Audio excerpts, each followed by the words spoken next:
bonjour. Merci d'être là, malgré les frimas. Mais quand on a invité une Bretonne, on ne savait pas qu'elle arriverait accompagnée.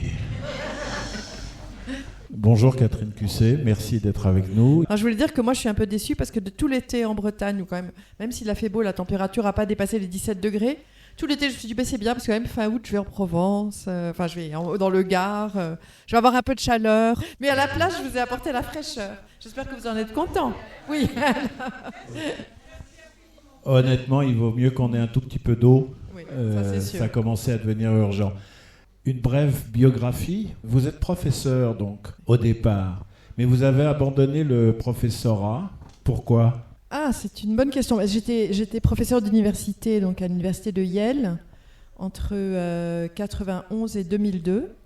Tout simplement parce que j'avais... D'abord, pour deux raisons. Une circonstancielle, c'est que mon 5e roman, Le problème avec Jane, grâce au Grand Prix des lectrices d'Elle en 2000, a commencé à me rapporter... L'écriture a commencé à me rapporter de l'argent, ce qui n'avait pas été le cas avant, donc je pouvais commencer à gagner ma vie avec l'écriture.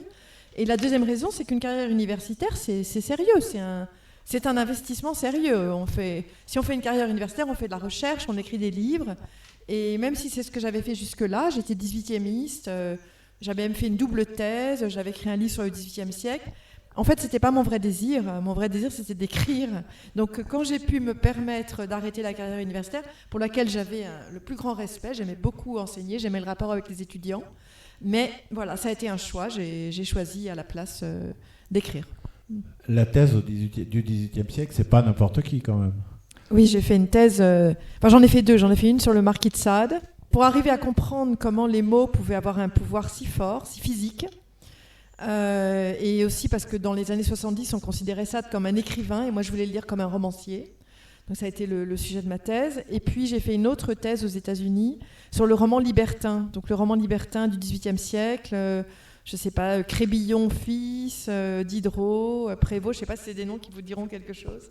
Diderot, et oui, quand ce qui même. m'intéressait beaucoup, c'était le rapport au monde des romanciers libertins, parce que leur but, c'était de mettre leurs personnages dans des situations où on voyait toujours que ce qui l'emportait sur les déclarations de vertu, les déclarations de principes moraux, les déclarations de sentiments, ce qui l'emportait, c'était finalement le corps qui disait autre chose. Et donc, pour cette raison, l'un des personnages favoris du roman libertin du XVIIIe siècle, c'est le prêtre. Parce qu'on va le trouver donc en contradiction totale avec ses principes. Cette philosophie matérialiste m'intéressait. C'est pas du tout mes romans préférés. Moi, j'adore les romans du 19e siècle. J'aime le grand roman. Mais j'aimais les idées qu'il y avait derrière les romans libertins du 18e siècle. Vous avez introduit une différence très importante, semble-t-il, entre écrivain et romancier. Quand on vous définit, est-ce que vous êtes plus écrivaine ou romancière ou autrice ? Quel est le mot qui vous le plaît le plus ?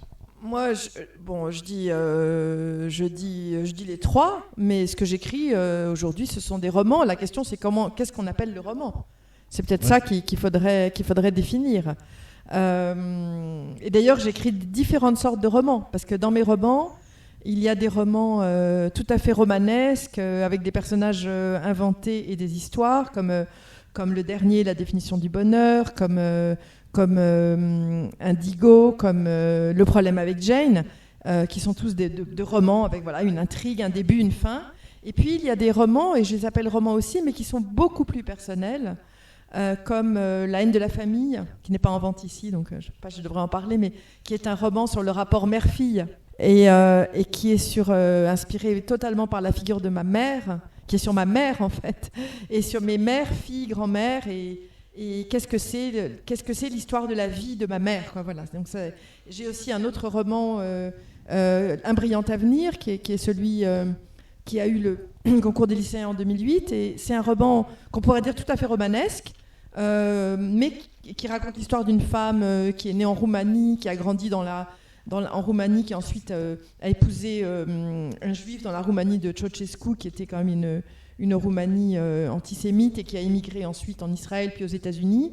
Et je confronte cette vie pendant laquelle elle a rêvé toujours d'un brillant avenir pour son fils, avec ce brillant avenir aux États-Unis 20 ans après. Et ce roman, qui est un vrai roman avec une grande histoire sur un demi-siècle, qui raconte un peu toute l'histoire de la deuxième moitié du XXe siècle, a été inspiré par l'histoire de ma belle-mère, qui est roumaine et qui m'avait raconté son histoire. Et en fait, ce qui m'a véritablement inspirée, c'est que quand j'ai rencontré donc, et épousé mon mari, quand on a décidé de se marier en 1989, qui est aussi l'année de la chute du mur et de la mort des Ceausescu, ses parents, de façon incompréhensible, se sont opposés à notre mariage, et de façon incompréhensible et violente. C'est-à-dire, ils ont dit à leur fils, on ne viendra pas au mariage, et on pense que tu fais une erreur, Et c'était complètement fou, parce que c'était un mariage d'amour. Nous étions tous les deux indépendants, financièrement. Moi, j'étais professeur, lui journaliste. Nous étions tous les deux demi-chrétiens, demi-juifs. Et je partais vivre aux États-Unis pour être avec lui. Donc je me suis dit, mais comment peuvent-ils s'opposer à ce mariage ? C'était complètement fou. Et je me suis heurtée à quelque chose qui, à l'époque, j'avais qu'un mot à mettre dessus, c'était fou. Voilà, je ne pouvais vraiment rien en dire d'autre. Et mon mari, de façon très sombre, m'avait dit, tant pis, mes parents ne seront pas là, ce qui, moi, me paraissait, il était fils unique, tout avait toujours été fait pour ce fils unique. Je me disais, mais c'est horrible, on est totalement heureux, on est fous d'amour, ils ne viendront pas, mais pourquoi ? Et Un brillant avenir a été la réponse à cette question. Parce que j'ai compris, en l'écrivant, l'histoire violente, les traumatismes auxquels avait été, dont ma belle-mère avait été victime, et qu'elle a quelque part reproduit dans son histoire américaine. Et c'est la raison pour laquelle, je crois, elle s'est vraiment opposée. Enfin, finalement, ils sont venus. Je vous oui, j'allais poser la question. Finalement, ils sont venus. Finalement, ils sont venus, mais ça a été une histoire assez dramatique, et une histoire qui a été dramatique de bout en bout. Je ne sais pas si on en parlera après, mais Un brillant avenir, et tout est dramatique. Enfin, le livre est dramatique, mais l'écriture du livre, les conséquences de l'écriture, enfin, c'est certainement dans mon histoire le livre qui a été le plus compliqué et le plus dramatique. Puisqu'on est parti sur celui-là et que je n'ai pas lu, on va continuer. D'accord. Mais est-ce qu'il a, comme un certain nombre de livres, quand même, comme terrain, le système éducatif, qu'il soit français ou qu'il soit américain ? Non, c'est-à-dire vous pensez... je pense à... L'autre qu'on adorait, par exemple. L'autre qu'on adorait, et le problème avec Jane, se passe dans l'université américaine, pour des raisons d'ailleurs très différentes. Je vais revenir à Un brillant avenir après, mais le problème avec Jane, donc c'est mon premier vrai roman. Jusque-là, j'avais écrit 4 romans qui étaient plutôt autobiographiques, dont le dernier, le 4e, s'appelait Jouir. Et c'était une tentative... j'avais un peu renoncé même au roman à l'époque. Je me disais, ce qu'il faut arriver à dire, c'est la vie telle qu'elle est. Et à l'époque, j'avais 30 ans, et moi, ce qui m'intéressait de dire à 30 ans, c'était le rapport au désir. Comment est-il possible qu'on épouse un homme qu'on aime passionnément, je crois que je viens de vous le raconter, et qu'on puisse, 7 ans après, éprouver une attirance pour quelqu'un d'autre ? Qu'est-ce qui se passe ? Pourquoi ? Et vous voyez, c'était quelque part en continuité aussi avec mes études sur le XVIIIe siècle. Et donc, j'ai écrit ce roman, Jouir, qui était un livre sur le portrait du désir. Et pour moi, c'était un roman sur la vie. Et j'étais extrêmement surprise par la réaction de la critique à ce roman. Donc, on parle de l'année 97, je crois. Et avant même qu'il paraisse, il y avait eu un article dans le Nouvel Observateur par Jérôme Garcin, où il avait dit, il avait intitulé son article, c'était sur 3 livres de la rentrée, « La rentrée sera chaude ». Donc ça vous dit déjà tout de suite ce qu'il en est. Il commençait par mon livre, et en 2 pages, il le ridiculisait, et il disait « Ce livre, c'est tout sauf de la littérature ». Et franchement, on n'en a rien à faire. J'ai des galipettes de Mademoiselle Cusset. Et j'avais été extrêmement choquée, parce que pour moi, c'était pas du tout un livre ni érotique, pour moi, c'était un livre sur la vie. Qu'est-ce que c'est ? Qu'est-ce que c'est désirer, aimer ? Qu'est-ce que c'est notre vie ? Voilà, c'est la vie d'une jeune femme. Et en fait, je remontais je m'interrogeais beaucoup sur tout ce qui était lié au désir. Et donc, j'ai pensé à partir de ce moment-là, il y a vraiment des tabous dans notre société. Et moi, j'avais fait ma thèse sur Sade.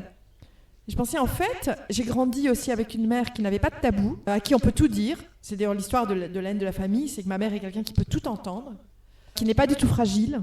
Contrairement, les gens dans l'ensemble sont fragiles, mais ça, je l'ai découvert beaucoup plus tard. Je l'ai découvert avec Un brillant avenir. Et je me dis, en fait, cette société pleine de tabous, peut-être qu'il faut... Puisque moi, mon désir n'est pas d'écrire des livres qui choquent.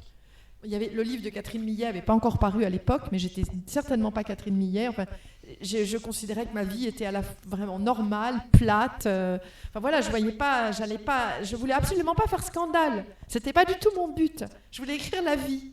Donc j'ai pensé, alors peut-être il faut écrire un livre plus romanesque, m'éloigner un peu de moi. Et c'est comme ça que j'ai écrit le problème avec Jane, qui racontait l'histoire d'une jeune femme qui n'était pas moi, qui était américaine, qui s'appelait Jane, et qui se retrouvait donc avec un poste dans une grande université américaine du genre Yale. Et un matin, elle trouvait à sa porte un paquet, et le paquet contenait un manuscrit. Le manuscrit s'appelait Le problème avec Jane. Et ce manuscrit racontait son histoire, 10 ans de sa vie, professionnelle, amoureuse, amicale, sur tous les plans.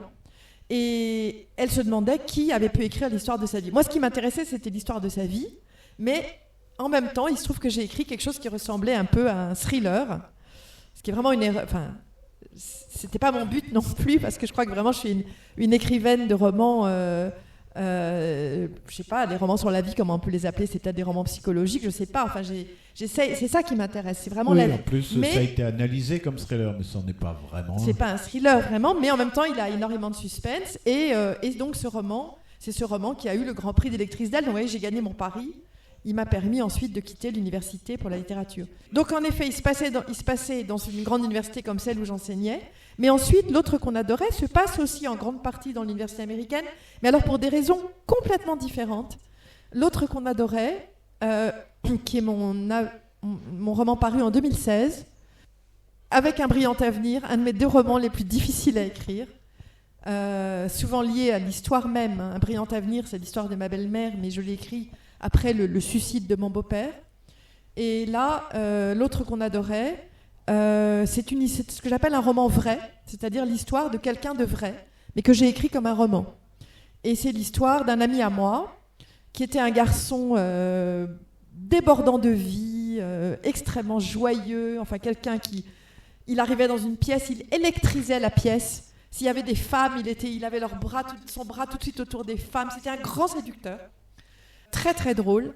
Et il est parti étudier aux États-Unis, comme moi. Il est parti à 23 ans, il a fait une thèse sur Proust.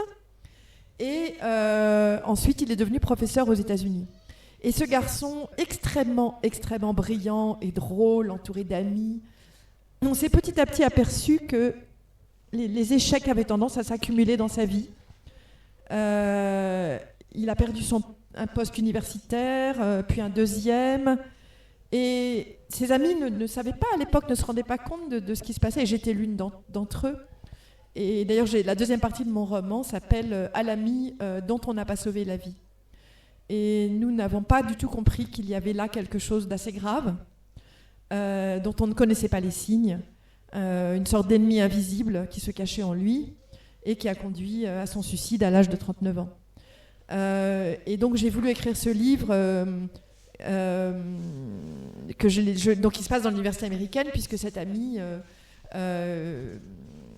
était professeur d'université. Donc, vous voyez, c'est pas du tout, j'ai pas choisi un milieu pour raconter un roman, mais là, le milieu, c'était celui où vivait le personnage. Et dans vos autres livres, souvent vous utilisez le nom de Marie pour le nom de l'autrice. Qu'est-ce qu'on dit, auteur ou autrice chez Catherine Cusset ? Eh ben, je sais pas, on dit auteur avec un E ou autrice. Au début, j'aimais pas du tout le mot d'autrice. Oui. Vous avez vu comme tout change et comme on s'habitue à tout. Je me rappelle, il y a des années, on aurait dit autrice. Moi, ça me faisait penser à autruche. Je disais, non, mais je suis pas du tout actrice, c'est une chose, mais autrice. Et en fait, maintenant, c'est complètement passé dans les mœurs. On dit autrice tout à fait naturellement. Donc voilà, c'est très bien en fait. C'est tout à fait. Et celui-là, donc, il y a beaucoup Marie dans vos romans, et dans L'autre qu'on adorait, il y a Catherine. Et il y a les vrais noms des personnes croisées, enfin, même si c'est leur nom de famille. Il se trouve que j'ai reconnu une de mes anciennes assistantes et une amie, Véronique Aubuy. Véronique Aubuy. Donc je me suis dit, ah oui, donc c'est vraiment les vrais mots, les vrais noms. Donc là, vous avez vraiment voulu être parfaitement honnête. Non, c'est pas du tout les vrais noms. Enfin, Ou tout le pour roman beaucoup. est complètement romancé. Enfin, Catherine s'appelle Catherine. À part Catherine et Véronique Aubouy. Et vous savez, ça me rappelle quelque chose d'assez drôle que dit Proust à un moment à la fin du temps retrouvé, où il dit tout à coup que son œuvre, dont on aurait tendance à croire que c'est une œuvre autobiographique, il dit tout est inventé, absolument tout est inventé, qu'il n'y a pas un personnage qui ne soit pas inventé, mais il parle tout à coup de ces gens qui sont ses cousins de Françoise, vous savez, Françoise la bonne, et il dit ils se sont sacrifiés pendant la guerre, leur neveu était mort à la guerre, donc pendant la première guerre, et ils ont quitté leur retraite pour venir reprendre le café, pour sauver leur belle-fille et aider à éduquer les enfants. Et il dit, ces gens-là sont tellement généreux, ils sont tellement extraordinaires, que je vais donner leur vrai nom, La Rivière. C'est le seul vrai nom qui est dans la recherche. Alors, c'est vrai qu'il y a un côté un peu comme ça. Là, dans Véronique Aubouy, donc je ne savais pas que c'était votre amie, c'est quelqu'un qui a fait une entreprise absolument extraordinaire. Elle a entrepris de faire un film dans lequel elle enregistre des lectures. Elle serait là avec vous, elle demandera à chacun de vous de lire une page à la recherche du temps perdu, et elle fait cet immense film qui enchaîne les lectures de À la recherche du temps perdu.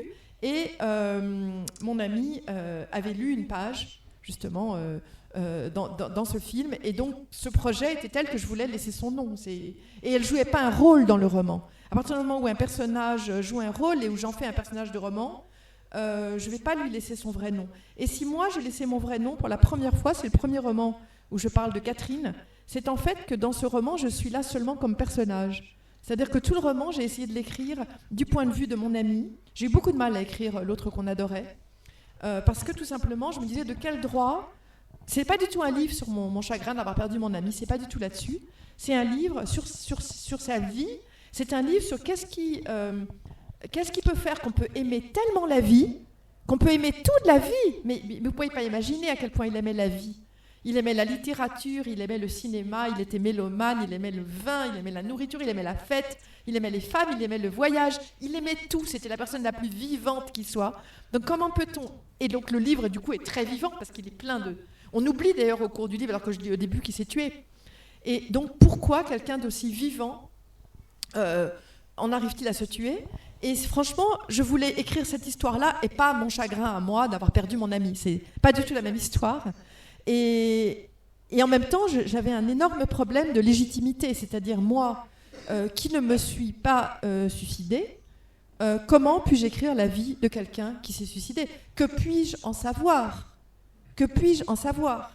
D'accord, j'ai fait mes petites tentatives, comme on fait beaucoup à l'adolescence, hein, quand j'ai été extrêmement, je sais pas, voilà, j'ai découvert, j'ai fait mes petites tentatives à 14, 15, 16 ans, j'ai découvert après que la plupart des filles faisaient ça, que c'était des petits appels au secours, etc. Mais ça n'a rien à voir avec un destin tragique de quelqu'un qui passe à l'acte, ça n'a absolument rien à voir. Et donc voilà, donc ce roman, j'ai essayé de l'écrire, et je n'ai réussi à l'écrire que parce que j'ai eu une espèce de vision, je ne sais pas comment le dire autrement, je n'arrivais pas à écrire ce livre, qui venait se heurter à l'impossibilité d'écrire la vie de quelqu'un dont finalement je ne connaissais. C'était un ami, c'était pas mon mari, c'était pas mon frère, c'était pas mon père, c'était pas mon fils. On s'était vus, on s'était pas vus, on avait eu des grands moments de rupture. Il avait sa propre vie, moi j'avais la mienne à New York, j'avais une petite fille. Enfin, qu'est-ce que je savais de lui en fin de compte ? Et à un moment, je nageais à la piscine à New York, un jour de 2014, je crois, et tout à coup, j'ai eu l'impression d'entendre sa voix, et je l'ai vu dans son appartement à Richmond, en Virginie, et je l'ai vu qui s'adressait à lui-même, et qui se disait... Il se donnait des sortes d'injonctions. Ça vous arrive je sais pas si ça vous arrive. Moi, il me semble que ça arrive à tout le monde de dire bon, maintenant tu vas faire ci, tu vas faire ça, ou de se parler à soi-même. Enfin, en tout cas, moi, ça m'arrive. Je sais pas si c'est une chose bizarre ou pas. Et donc, je l'ai vu qui se parlait à lui-même et qui se disait tu vas écrire une lettre à ton directeur de thèse, parce qu'il savait qu'il allait perdre son boulot. Et donc c'était assez catastrophique, il n'avait plus un sou, il n'osait le dire à personne, il était vraiment sur cette pente complètement descendante, il était extrêmement endetté. Et tout à coup, il a eu un sursaut et il s'est dit, il allait y arriver. Et j'ai entendu cette voix, tu vas faire ci, tu vas faire ça, tout n'est pas perdu. Et j'ai compris à ce moment-là que c'était l'histoire de quelqu'un qui, jusqu'au bout, se battait pour vivre. Je l'ai senti très profondément. C'est pas du tout l'histoire d'un loser, c'est l'histoire de quelqu'un qui veut vivre, mais il y a à l'intérieur de lui un démon plus fort. Et ce démon, il n'y avait qu'une arme pour le combattre, hein. C'était une arme chimique. Il n'y avait pas d'autre possibilité de le combattre, ce démon. Et donc voilà. Et donc pourquoi donc moi je suis là comme Catherine, parce que finalement je ne suis qu'un personnage du livre et que je voyais pas dans mes autres romans autobiographiques où je joue un rôle beaucoup plus grand, donc dans La haine de la famille, dans Un brillant avenir, dans Une éducation catholique, qui sont des romans autobiographiques. C'est vrai que j'ai pris l'alias de Marie, voilà, pour me distancer un peu, mais en même temps être présente dans le roman. Il y a quelque chose quand même par rapport à ce tu que lui-même s'adresse dans La glace, par exemple. Mais en fait, tout le roman est une lettre qui lui est adressée, en fait. Pour moi, non. De toute façon, je vais vous dire une chose. Un livre, à partir du moment où il est publié, il n'appartient plus à son auteur.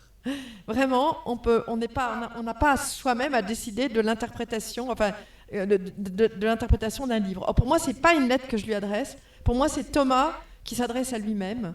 Et on descend en enfer avec lui dans sa tête. Et j'ai refait la même chose ensuite avec mon livre Vie de David Hockney, qui n'est pas du coup à la deuxième personne, qui est à la troisième personne, mais j'ai fait exactement pareil. Je me suis glissée dans la tête de quelqu'un que pour le coup je ne connaissais pas. Je me suis permis. Vous voyez qui c'est David Hockney ? C'est un peintre anglais qui est un très grand peintre internationalement connu, dont pour vous donner une toute petite idée, les tableaux se vendent aujourd'hui entre 5 et 100 millions de dollars. Donc c'est un monsieur très riche, ce qui veut dire qu'il a de quoi se payer de très bons avocats, une armée d'avocats, et que publier un livre assez intime sur sa vie en me glissant dans sa tête était quelque chose que mon mari, qui est roumain, donc un peu paranoïaque, considérait comme quelque chose de très dangereux. Voilà. Et c'est le même. Ça m'intéresse énormément. En fait, j'écris à partir du moment où il y a une empathie en fait avec un personnage, où je peux le vivre de l'intérieur.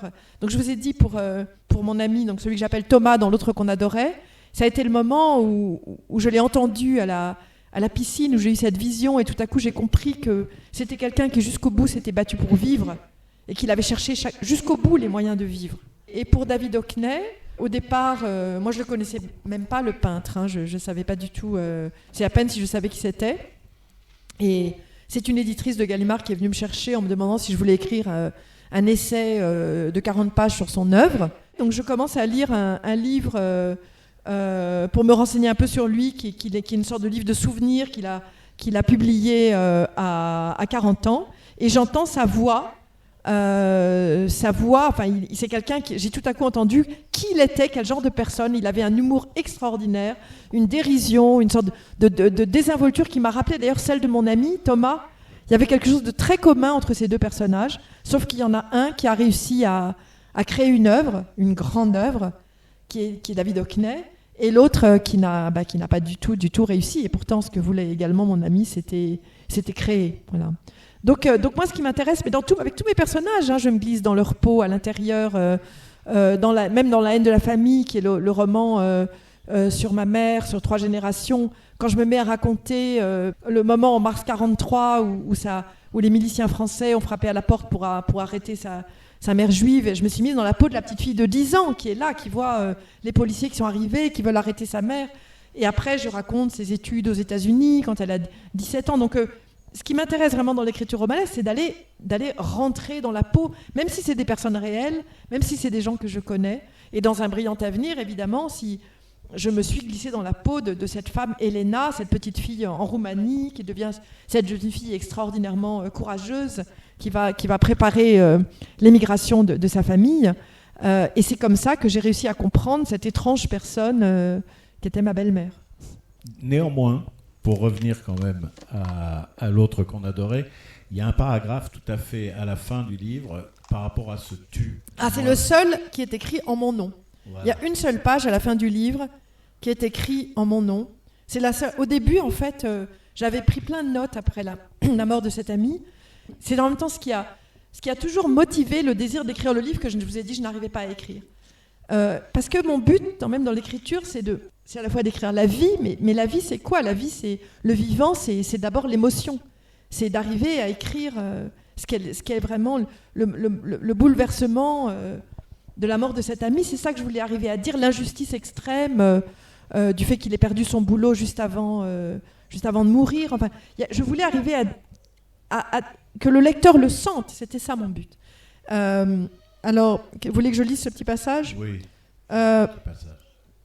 Ta sœur donc la dernière page est en effet en mon nom. Donc ta sœur m'a demandé si je voulais parler à l'église. J'ai répondu non. Je ne pouvais pas m'adresser à un cercueil et dire tu n'existe plus. Maintenant, je ne peux dire autre chose que tu. Il est trop distant, comme si je parlais de toi à un autre. Il te tue encore un peu plus. Voilà. Moi, je trouve que c'est un très beau paragraphe. Mais je vais continuer en fait. Allez.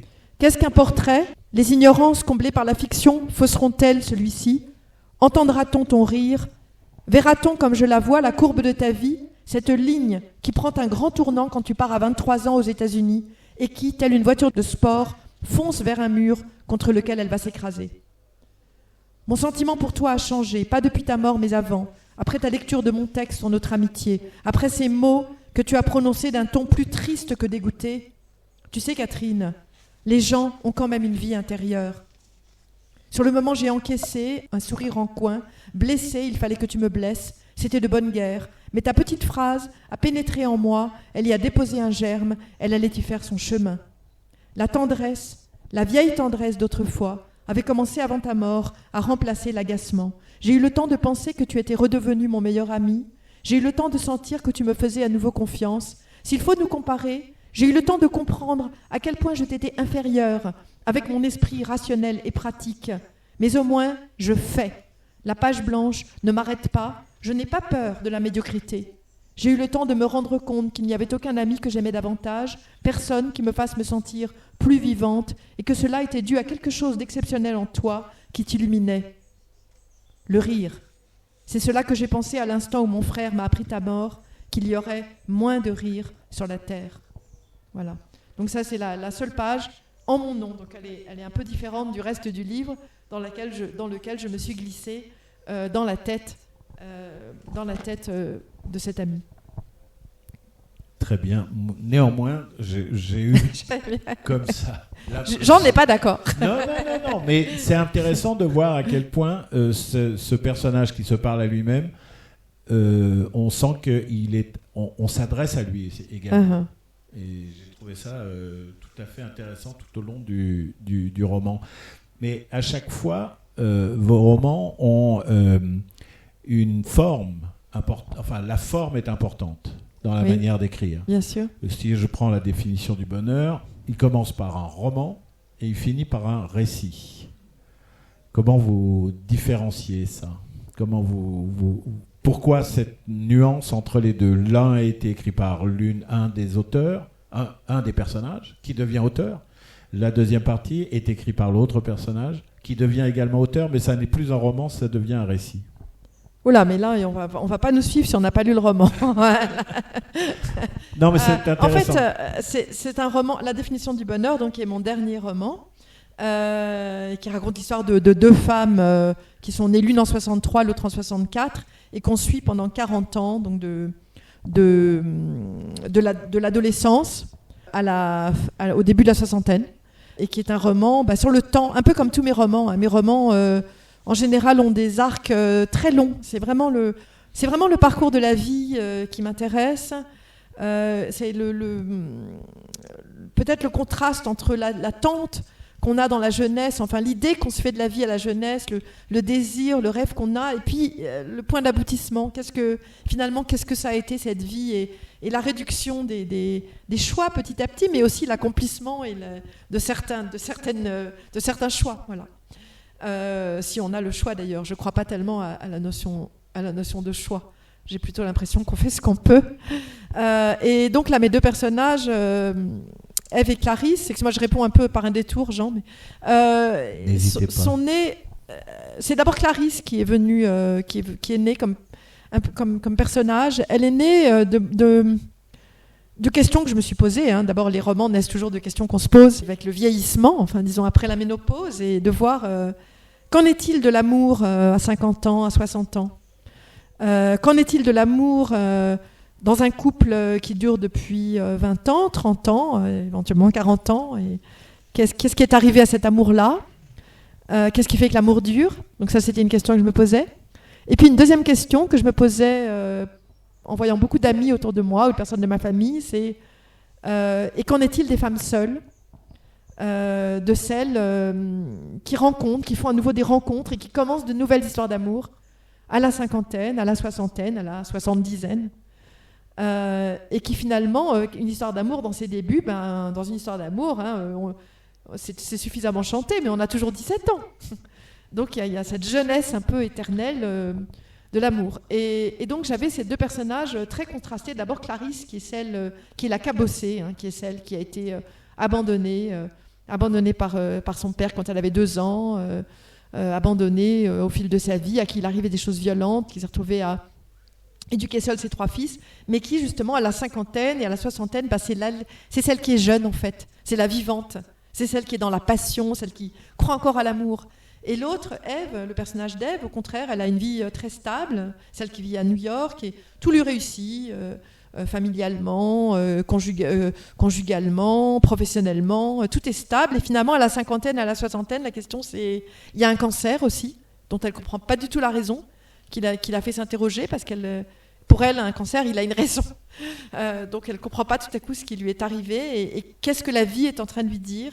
Et là, elle s'aperçoit qu'il y a une forme de passion qui a disparu de sa vie. Et il y a un lien entre ces deux femmes qu'on découvre dans la deuxième partie du roman. Et en effet, la première partie est à la 3e personne et on suit les deux femmes, leur histoire de l'adolescence aux 60 ans, donc avec à chaque fois un épisode important de leur vie. Et la deuxième partie est à la 1re personne et elle est racontée par Ève après sa rencontre de Clarisse. Mais c'est difficile d'en parler parce que j'ai pas envie de dire ce qui se passe dans le roman. Non, mais néanmoins, la construction est intéressante de voir comment on peut, à l'intérieur du même roman, changer de point de vue. Oui, disons que le roman, pour moi, s'est mis à exister quand j'ai réussi à imaginer la deuxième partie. C'est comme s'il y avait eu en parallèle, parler de forme, donc ces deux femmes qui vivent comme ça, on a leur parcours parallèle et croisé, elles n'ont pas de lien, on ne sait pas du tout le rapport entre elles, et tout à coup, la deuxième partie du roman les fuse. Pour moi, c'est ce mouvement comme ça de fusion, où tout à coup, elles vont exister vraiment l'une par rapport à l'autre, et l'idée qu'on pouvait avoir de l'une ou de l'autre va complètement changer dans la deuxième partie du roman, parce qu'on va les voir l'une par l'autre. Et voilà, je ne peux pas tellement en dire plus, mais... Dans ce roman, ou dans un autre, il y a une définition très intéressante de super pouvoir de la femme. J'ai pensé à ça quand vous parliez que devient l'amour quand on a 50, 60 ans après la ménopause. Et à un moment, vous évoquez le super pouvoir des femmes. Voilà, le super pouvoir des femmes de plus de 50 ans. Je me rappelle plus. L'invisibilité. Ah oui, mais ça c'est parce que je cite littéralement, vous savez, toute cette histoire dont je ne sais pas si vous vous rappelez, il y a quelques années, cette histoire entre Yann Moix et Camille Laurence, je ne sais pas si vous vous rappelez, la mission de télé là où était Yann Moix, et où il disait, bah oui, les femmes après 50 ans... forcément, elle n'intéresse plus les hommes. Je ne sais pas si vous vous rappelez et c'est Camille Laurence qui, elle, parle de ça, de l'invisibilité. Et évidemment, mon personnage de Clarisse, c'est un peu le contraire de ça, parce qu'elle est extrêmement visible. Et elle est belle, quoi, elle rayonne. Et j'ai cette idée qu'il y a des femmes, mais qui portent en elles ce rayonnement. Et le rayonnement, il est là à 50 ans, il est là à 60 ans, il est là à 70 ans, il est là à 80 ans. Il a 90 ans, en fait. C'est la soif de vivre, c'est l'appétit de vivre. C'est vraiment ça qui est érotique. C'est ce désir de vivre, quoi. C'est la passion pour la vie. Et voilà, donc dans mes deux personnages, de toute façon, les deux personnages, ils sont nés de moi. C'est forcément... on porte tous en soi un peu l'un et l'autre l'un et l'autre également. Mais je suis sans doute quand même plus proche d'Ève.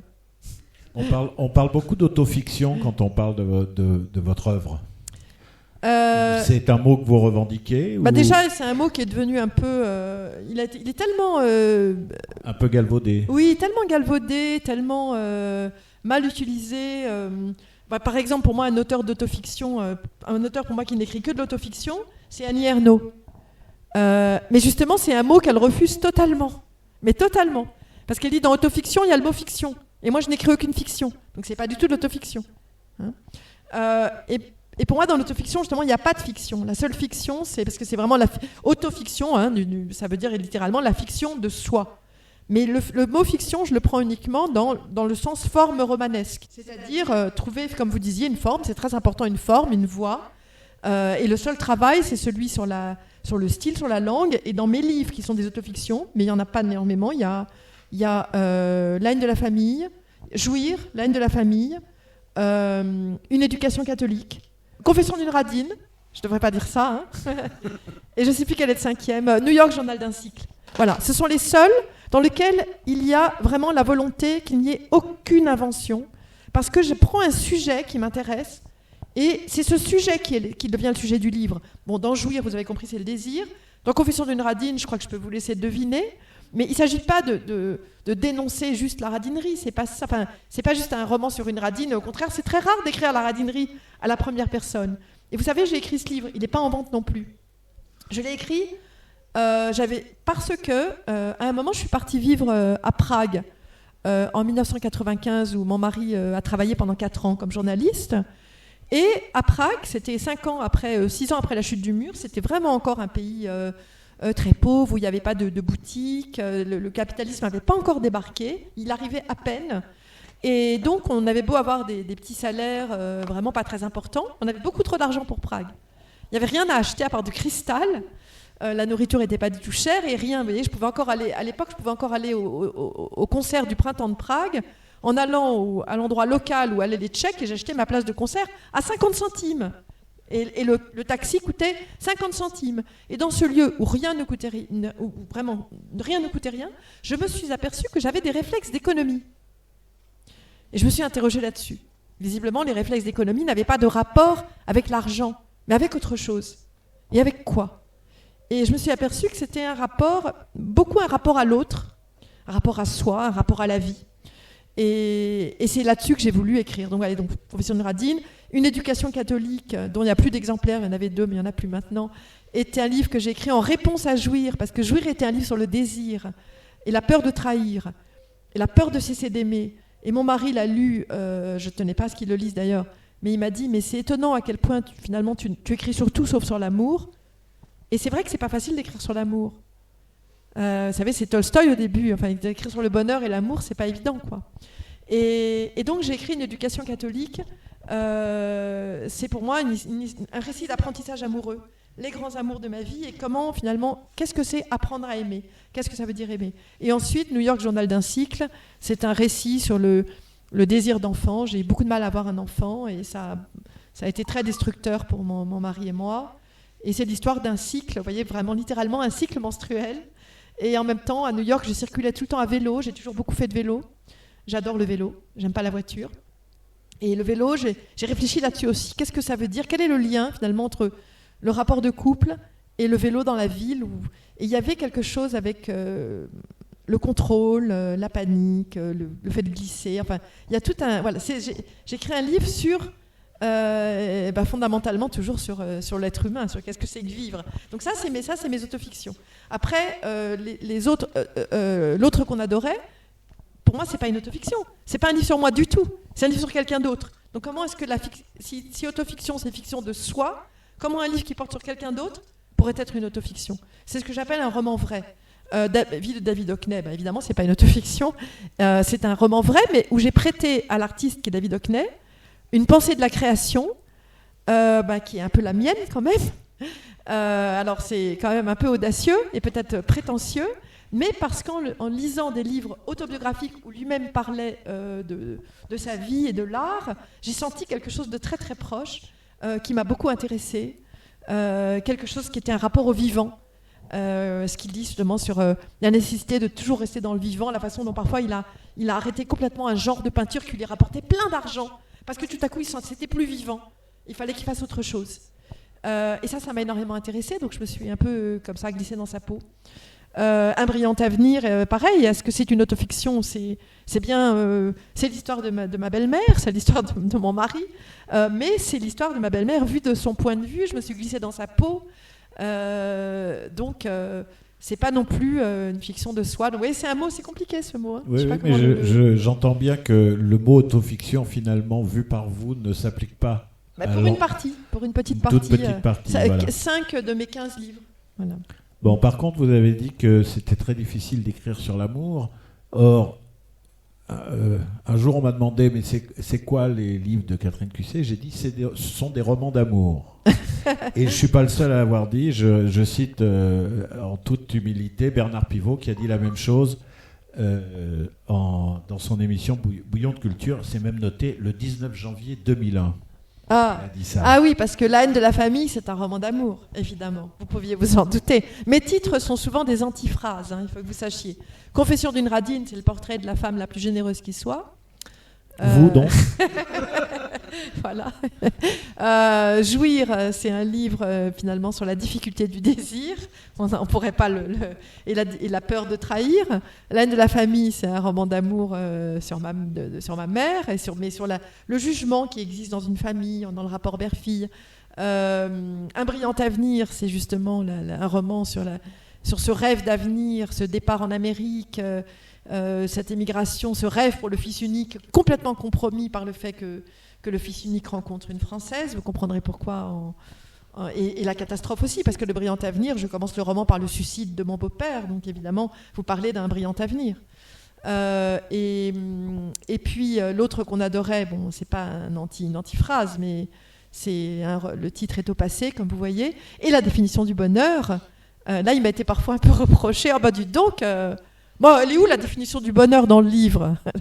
Et c'est vrai que c'est un roman sur le bonheur dans la mesure où le bonheur fait partie de la vie et que c'est en général ce qu'on cherche. Je pense qu'on cherche plus le bonheur que le malheur quand même, de façon générale, mais c'est pas toujours ce qu'on trouve.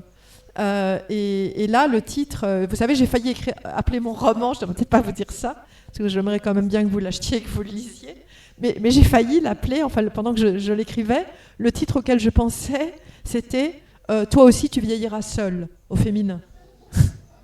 Donc vous voyez que c'est pas tout à fait la définition du bonheur. Après, bon, j'ai toutes sortes de titres. C'est drôle la recherche des titres d'ailleurs. Hein. C'est vraiment. C'est quelque chose qui se fait au début de l'écriture. Non, à la fin. Tout à fait à la fin. Tout à fait à la fin. Mon éditrice n'était pas du tout chaude pour toi aussi tu vieilliras seul. Elle avait peur que que le succès commercial ne soit pas assuré. Et c'est vrai que quelque part on est obligé de penser à ça aussi, hein. C'est ça qui est horrible, un titre c'est très difficile parce que il faut trouver quelque chose qui vraiment touche au cœur du livre, sinon ça n'a pas de sens, et en même temps il ne faut pas se laisser corrompre par justement le commercial, et en même temps c'est quand même plus plaisant d'avoir un titre que les lecteurs aime bien. Mais moi, autrefois, vous voyez, j'étais peut-être plus radicale parce que finalement, mes titres au début, mes premiers romans, il y a eu En toute innocence, à vous, mais après Jouir, c'était quand même un titre assez radical. Le problème avec Jane, c'est un drôle de titre, non? Le problème avec Jane.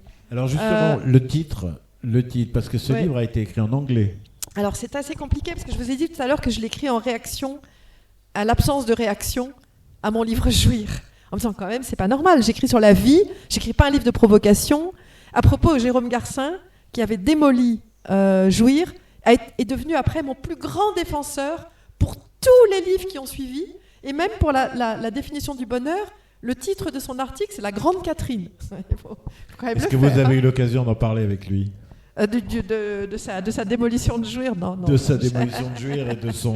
Non, mais c'est drôle. Son enthousiasme. Je crois que parfois, vous savez, les livres qui vous troublent, vous avez une réaction comme ça qui peut être assez forte. Mais donc, pour revenir au titre du problème avec Jane, c'est un roman, que donc j'ai écrit en anglais parce que j'arrivais pas du tout à l'époque à écrire un vrai roman en français, ça me paraissait complètement artificiel. J'avais fait trop d'études littéraires. Écrire La Marquise sortie à 5 heures, vous savez, c'est la phrase de Paul Valéry. J'arrivais pas, quoi. Ça me paraissait trop créer des personnages, ça me paraissait trop artificiel. Donc je l'ai fait en anglais, qui était une langue que je connaissais pas, entre parenthèses, parce que je l'ai appris très tard. Je l'ai appris très tard à 23 ans. J'avais jamais fait d'anglais, j'avais fait du latin, du grec et de l'allemand. Donc c'était assez drôle d'écrire un roman dans une langue que je connaissais pas. Et c'est un roman qui est un roman aussi de découverte de soi. Et le personnage, Jane, il y avait toujours un moment dans le roman où chacune des personnes de sa vie, son petit ami, son meilleur ami, son mari, il y avait un moment où quelqu'un lui disait, donc c'était en anglais, The trouble with you, Jane, is that you do this, you do that, you are like this, you are like that. Donc quelqu'un d'autre venait toujours lui dire sa vérité. Et il m'est apparu que c'était ça qui était au cœur du roman. Le problème avec toi, c'est que tu es comme ça. Et qu'à la fin du livre, vous êtes en train de prendre froid, hein, vous avez vu, il fait froid. À la fin du livre, eh bien, elle arrivait à se débarrasser de ça. Le problème avec toi, c'est que tu es comme ça. Et à se définir elle-même. Mais personne n'a plus le droit de me dire, le problème avec toi, c'est que tu es, c'est que tu fais. Et donc, c'était le cœur du livre, le problème avec toi. Le problème avec Jane. Et c'est vrai que c'était un anglicisme, hein, je ne me rendais pas compte, parce que moi, j'ai vécu 30 ans aux États-Unis. En français, je ne suis pas sûre qu'on dise ça. On dit ça, le problème avec toi, c'est que tu... Je suis pas sûre. Si, on peut le dire. Oui, mon éditeur était un peu... Enfin, il m'a dit c'est un anglicisme. Je dis oui, mais alors vraiment, pour moi, c'était le titre. Et là, j'ai pas eu de doute, ni pour la haine de la famille, parce que c'est ma mère, qui est donc que j'adore, qui a 90 ans aujourd'hui, et que j'adore absolument. Si vous allez sur mon Instagram, vous verrez que ma mère est mon héroïne. Et cette mère archi-vivante, hein, qui est un peu une de ces femmes qui débordent de vie comme ça, elle a toujours déclaré qu'elle avait eu 4 enfants parce que la pilule n'existait pas, qu'elle n'avait jamais demandé à les avoir, que la famille, c'est-à-dire 20 ans de tâches matérielles, de repas à préparer, d'angoisse pour l'école, pour les études, d'anniversaires qui revenaient chaque année, de fêtes de Noël, etc., qu'elle détestait ça. Et donc elle a dit souvent qu'elle haïssait la famille, mais en même temps, elle nous adorait tous individuellement. Alors, elle était très bonne pour gâcher les fêtes de famille. Hein. Ça, je dois vous dire que le nombre de Noël où elle faisait la tête « Qu'est-ce que j'aime pas Noël ?» C'était un peu agaçant. Mais quand même, elle faisait des crêpes pour la Chandeleur, elle faisait le gâteau de chocolat pour les anniversaires. Voilà. Donc, c'était quand même une bonne maman. Et donc, ce titre, La haine de la famille, vous voyez, c'est une citation indirecte de ce que dit ma mère. De même que la définition du bonheur, c'est aussi une définition indirecte. Peut-être que je devrais lire ce tout petit passage, si j'arrive à le retrouver. Voilà. C'est là. Donc, mon personnage, Clarisse, a 16 ans. Elle est dans un club de vacances dans la ville de Hyères. Et elle a rencontré un garçon dont elle est tombée amoureuse. Et il lui propose, avec ses cousins, d'aller en boîte de nuit à Mobilette.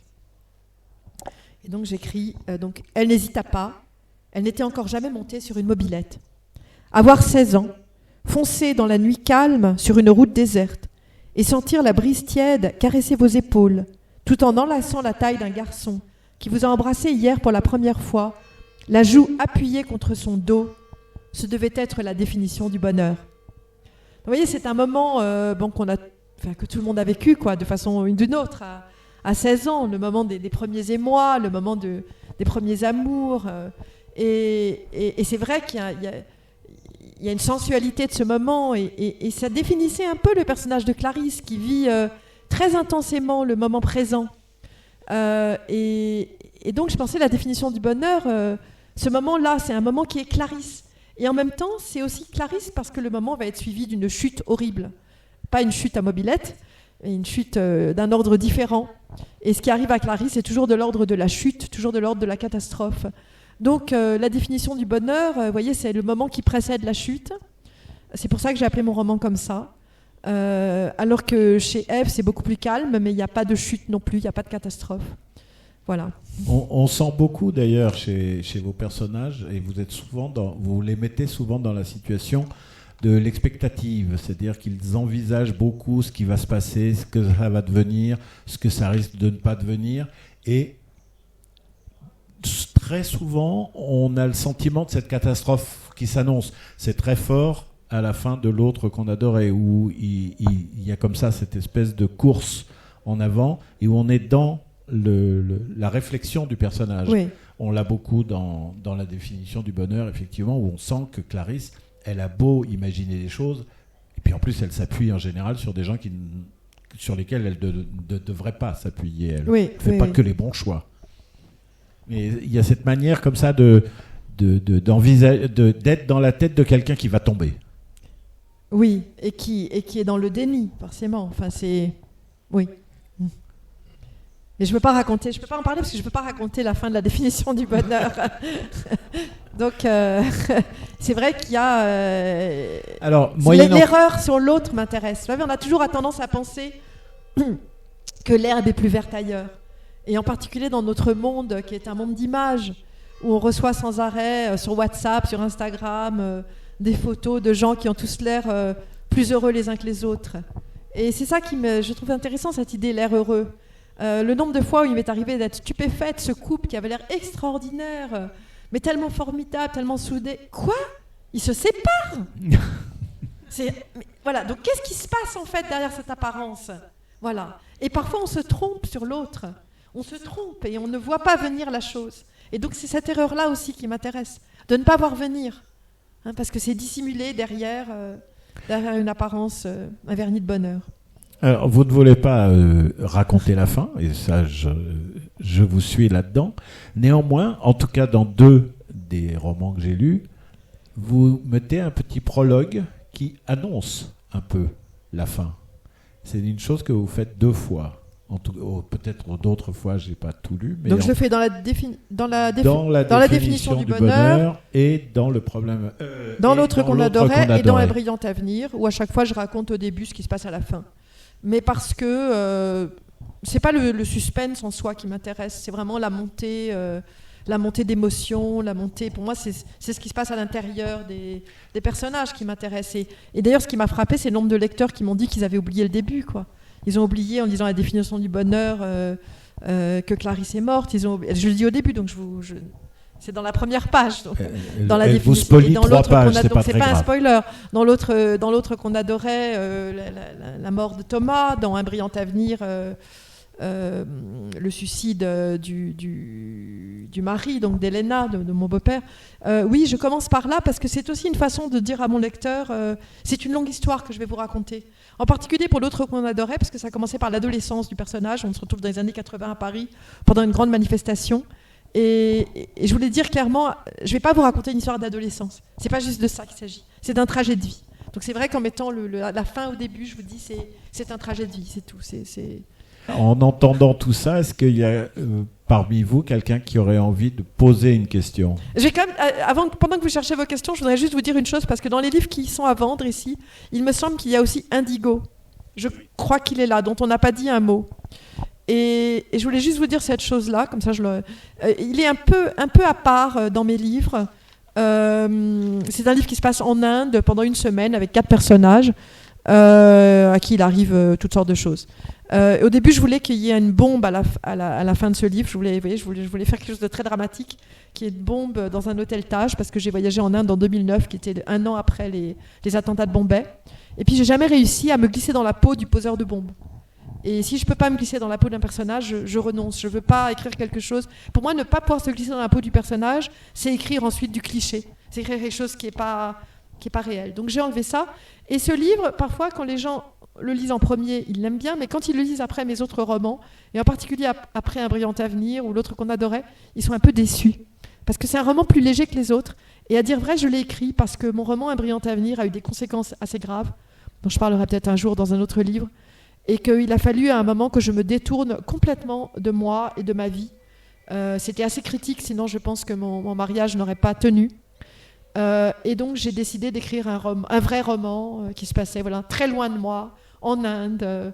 Et donc voilà pourquoi ce roman est un peu différent et plus léger que mes autres livres. Pas typique. Oui, néanmoins, il n'y a pas une bombe, mais il y a quand même un petit... Il y a une montée dramatique. Il y a un petit twist. C'est la même écriture, je ne me suis pas transformée en quelqu'un d'autre. Mais... Juste une dernière chose, votre vie est vraiment entre la France et les États-Unis, et on sent un attachement très fort des 2 côtés de l'Atlantique. un attachement beaucoup plus fort au système d'enseignement américain qu'à celui des Français. Vous le traitez d'archaïque, d'élitiste, je parle des Français, et que le système d'éducation américain serait peut-être plus ouvert, plus différent, plus intéressant. Déjà, c'est les idées de mes personnages, pas forcément les miennes, mais bon, c'est simplement, moi j'ai passé 30 ans aux États-Unis, donc c'est sûr que l'Amérique joue vraiment un grand rôle dans mes romans. Là, bon, je ne vais pas vous parler du système d'éducation. Il y a du bon et du mauvais des deux côtés. Voilà, je vais résumer comme ça. Le système d'éducation américain est également élitiste. Je vous garantis que c'est pas très très facile d'entrer à Yale ou à Harvard. Mais c'est vrai que moi, quand je suis partie aux États-Unis à 23 ans, j'avais fait tout le parcours. Absolument de la bonne élève. Pourtant, je n'étais pas une très bonne élève au lycée. Mais, oui, quand même, normal sup. Oui, mais au lycée, pas du tout. J'ai eu mon bac A avec mention passable. Vous voyez, donc et puis après, j'ai bossé comme une malade et je me suis retrouvée, en effet, à normal sup. J'ai fait une agrégation de lettres classiques. Voilà, tout ce parcours-là. Et je suis partie à 23 ans aux États-Unis avec l'impression que ma vie était un peu terminée en France. C'est-à-dire que, pas terminée, mais sur des rails dont j'allais plus jamais sortir. J'allais me marier, j'allais être prof, j'allais avoir des enfants. Enfin, c'était comme ça, tout droit. Rencontrer des nouvelles personnes semblait presque impossible. Enfin, j'étais assez déprimée, en fait, je pense. Et j'ai débarqué aux États-Unis. Et là, c'était incroyable, la facilité de rencontrer les gens. J'étais dans cette cafétéria d'université américaine. Et la première semaine, tout le monde vient vers vous. Hi, I am... Et on donne son nom. Et la rencontre, c'est ça l'idée. En France, c'est difficile. On ne peut pas rencontrer les gens comme ça en France. Si vous venez vers quelqu'un, dans un petit groupe, et vous approchez, dit bonjour, on vous regarde, mais c'est qui celui-là? Enfin, on le connaît pas, là. Donc j'ai vraiment un rapport à l'autre, finalement une forme de naïveté chez les Américains, mais qui est une forme d'accueil de l'autre. Et j'ai adoré ça, quoi. J'ai adoré. J'ai la richesse, tout à coup, la vie s'est mise à devenir tellement riche. J'ai tout de suite voulu rester là-bas plus longtemps. Mais bon, voilà, c'est pas du tout un éloge, croyez-moi. Voilà, j'ai choisi de revenir vivre en France il y a 2 ans et je suis... même si toute ma vie a été à New York d'ailleurs n'est pas les États-Unis, il faut bien dire. Je suis vraiment profondément française et européenne, ça c'est une certitude. Bon, il y a juste un moment où vous éreintez un petit peu VCU, qui est une université que j'aime beaucoup à Richmond. Mais par contre, vous sauvez le festival de cinéma auquel je suis très attaché. Vous devez bien le connaître. C'est un danger dans un livre, c'est assez extraordinaire. Le nombre de lettres que je reçois de lecteurs, j'en reçois beaucoup. Et souvent, il y a des petits détails, des petites erreurs. Récemment, j'ai reçu une lettre de quelqu'un qui m'a écrit « Voilà, je suis né à Bradford, en Angleterre. » qui est la ville où est né David Hockney. Elle me dit, je viens de lire votre livre sur David Hockney. Il est charmant, je l'ai adoré. Mais je vais vous signaler une petite chose. Vous parlez de cet endroit qui s'appelle Salt Mill, et vous en parlez comme d'un moulin de sel, et qui est devenu maintenant un musée David Hockney à Bradford. Mais ce n'est pas un musée de... Moi, j'ai traduit... Salt Mill, ça veut dire moulin de sel, mais pas du tout. C'est un moulin de textile. Je ne savais pas. Donc, oui, j'ai traduit littéralement. Il y avait un nom. J'ai pensé que c'était du sel qu'on faisait là-bas. Je n'ai pas réfléchi. Et voilà, je me permets. Il y a eu comme ça parfois des petites erreurs. Alors là, ce n'est pas une question d'erreur, mais VCU, on ne sait jamais qu'on va tomber sur la personne. Avant de vous répondre, d'ailleurs, une autre chose qui m'est arrivée dans un brillant avenir. Ma belle-mère m'avait raconté des choses sur sa vie en Roumanie. Elle était ingénieure nucléaire, figurez-vous. Et elle avait travaillé dans un laboratoire à Bucarest. Et elle m'avait parlé de son patron. Et donc j'avais mis des choses extrêmement précises dans un chapitre du roman. Et un jour, j'étais à Venise et je reçois un coup de fil, ou peut-être un email avant le coup de fil. Et c'est ce monsieur qui s'appelle, je ne sais plus comment, Brankovan, et qui est le patron de ma belle-mère, mais qui ne se rappelait pas du tout ma belle-mère, et qui me dit mais comment? Il vivait aux États-Unis maintenant, il était professeur de chimie dans une université dans le Texas. Mais comment savez-vous des choses tellement précises sur ce laboratoire où j'ai travaillé? Comment est-ce possible? C'est extraordinaire, comme c'est vrai. J'ai tout retrouvé, je me suis reconnue. Vous voyez, donc on n'imagine pas. Et de même, toujours dans Un brillant avenir, je raconte à un moment un voyage en 1990 que fait le jeune couple qui vient de se marier, qui était un voyage qu'effectivement j'ai fait avec mon mari. Et à l'époque, vous voyez, c'était juste après la chute du mur, c'était une Roumanie de Bucarest, d'une pauvreté, on trouvait rien à boire dans la ville, c'était quelque chose d'absolument incroyable. Et on est allé prendre le thé chez son ami d'enfance, et qui était marié à un policier et qui avait donc travaillé pour la Securitate. C'était ce couple il y avait un abîme entre eux et nous, un abîme. Ils ne savaient pas ce que c'était que l'Ouest, ils avaient l'impression qu'avec la Révolution, c'était le désordre partout. Et elle venait d'avoir un bébé, cette femme, et le bébé était emmailloté. Vous vous rappelez comment autrefois on emmaillotait les bébés? Et moi, je voyais ce bébé qui se contorsionnait, qui avait les joues pourpres, de désir de bouger ses bras. Et je disais, mais pourquoi vous emmaillotez ce bébé? Pour qu'elle ne mette pas les mains dans sa bouche. Et ça m'avait paru affreux. Et donc le souvenir m'était resté. Et donc j'écris là-dessus dans mon roman. Eh bien, cette femme, depuis nous l'avons retrouvée. Et l'été dernier, en juin dernier, nous étions à Bucarest. Et elle me dit tout à coup, mais pourquoi tu écris cette chose dans un brillant avenir sur le bébé emmailloté? J'ai pensé, mon Dieu, mais j'ai jamais pensé dans ma vie que je reverrais cette femme. Donc c'est incroyable quand même comment il faut se méfier et comment on peut écrire des choses. Alors là, VCU, c'est autre chose. VCU, c'est l'université de Virginie, où travaillait mon ami. Je n'ai pas changé l'université. Et où il y a eu cette chose horrible, qui est qu'il devait avoir un rapport de 3e année, qui était une évaluation de 3e année. Et tout le monde était très inquiet pour lui, parce qu'en fait, il avait été en dépression profonde pendant 1 an. On avait peur qu'il perde son travail. Que l'évaluation, c'était une juste simple formalité. Normalement, il ne devait rien se passer. Mais dans son cas, on avait un peu peur. Et donc ses amis sur place, parce que les amis français n'étaient pas au courant, lui avaient dit « demande un report d'évaluation d'1 an ».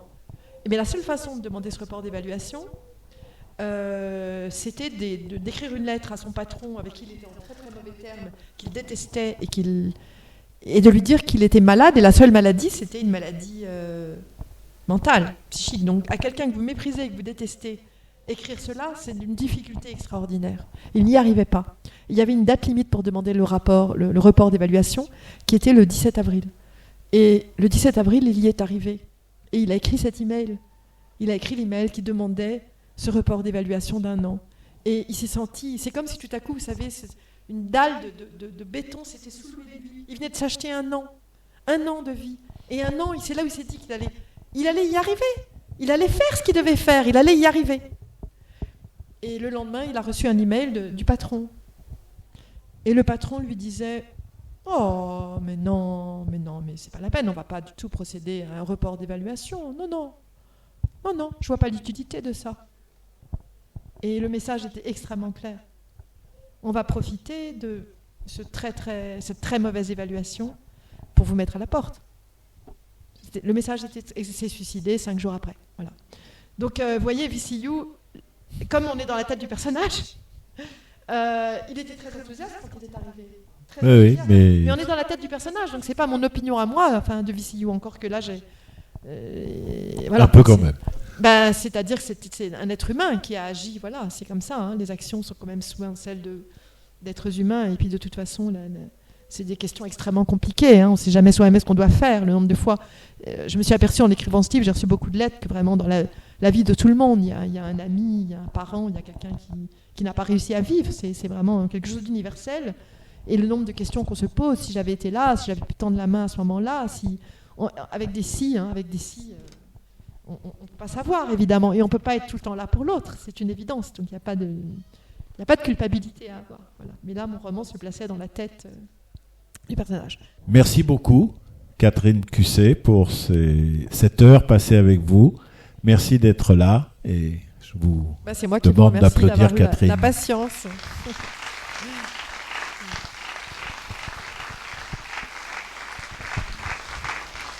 Merci beaucoup.